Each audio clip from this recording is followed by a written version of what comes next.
مسجد الجمعة حقنا الخطيب تأخر، الله يرحمه ويوسع عليه، تأخر ما جاش، والناس قدم بالقرى كلها بيخطبوا كلهم، واصحاب القرية كلهم الناس يصلوا والناس يخطبوا، وانتم ليش ما تصلوا؟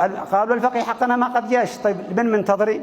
واحنا طلاب يعني ما قد خطبناش، وانا اول مرة في حياتي اخطب ما خطبت وانا ساكت ساكتة. في جدي رحمه الله نهرني قال لي ولي ليش ما تخطب؟ فانا دور لي معذر علشان لا يحرقني، فقلت ما خطبت انا اصلا، وكيف اخطب وانا بالبنطلون والشميز؟ ما يصلح. واحد شيبه كان من هناك جالس بعيد، كان فوقه معوز، تذكر هذه كان يجي مثل الدجله راجل فوقه، قال ها استتر حقي العذر الاول سقط وانا حنف.